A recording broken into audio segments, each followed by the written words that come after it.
Will all of this impact our own markets, or will there be any impact? Our research team is here to tell you just that, with the trade setup, stocks that are likely to be in the news, and of course the setup on the FNO side of things as well. First up, Gaurav is here to tell us all the market cues we need to watch out for. Gaurav, good morning. Good morning. If you look at Nifty, we have already seen Nifty actually breached its 52-week high and all-time high level, and currently it ended at around 26,330. So what's next is that if you look at open interest data, it suggests that there is some support building up in the put side of Nifty. In fact, 26,200 is the level that we should be watching out for. In fact, in case if there is any downside, and at the same time on the upside, 26,500 is something can be act as resistance. Apart from that, if you look at sector-wise performance, all the sector ended in green except for FMCG. Within FMCG also, if you look at ITC, that was down, and that was one of the key reason why FMCG index was down. Apart from that, Nifty Energy, if you look at that index, it was up more than 2%. So let's see if any gist is left in this index.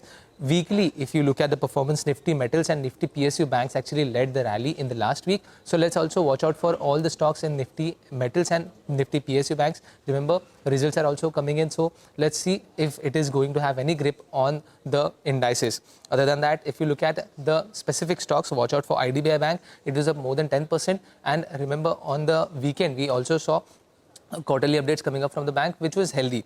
Other than that, ITC, Sapphire Foods, both were down almost by 4% in the last trading session. And let's see if there is any action which can be seen in these stocks. TFCI, if you look at this stock, this was down almost by 20%, and now we have got to know that Ekta Halvasia, the investor, has bought around 3.7 lakh shares in the company at 55.14 rupees a piece. So let's see what happens in this stock. Lastly, on the results front, we have Axita Cotton, CGD Petrochem, and KSH International. All these companies will come up with their quarterly results today. And if you look at the global events, we've already seen some events happening in the US and Venezuela. So let's see if it has any grip on the Indian market today. There is a lot to track today. Gaurav, thank you for that update. And to tell us what all the stocks that should be on your radar, Ria is here with that very, very long list. Ria, morning. Well, good morning, Homer. A very long list indeed, and starting off with the Q3 updates. First up is Bank of India. The deposits as well as the gross advances in the domestic business have seen growth of roughly 13% and 15% on a year-on-year basis. For PNB, the domestic business has gone up by roughly 3% sequentially and 9% on a year-on-year basis. For Avenue Supermarts as well, healthy growth seen in the standalone revenue coming in at roughly 17,600 crores in this quarter. For Union Bank, the advances have seen an increase of roughly 7.5%, while the domestic deposits have gone up by roughly 3.5% compared on a year-on-year basis. For Hindustan Zinc, the mined metal production has come in at roughly 276 kilotons, going up by roughly 4% on a year-on-year basis. For IDBI Bank, the total business has declined by 2% on a sequential basis, but up 12% on a year-on-year basis. For Vedanta Zinc, the aluminum production has seen an increase of roughly 1% compared to Q3 of last year. And for Bajaj Finance, the AUM growth has been in line with the company's guidance given last quarter, that was 22 to 23%. Moving away from the Q3 updates, Adani Enterprises has approved a fundraise of 1,000 crores with a green shoe option of 500 crores. For Coal India, its arm Bharat Coking Coal has filed for an IPO, so this stock could also be in focus on the back of that.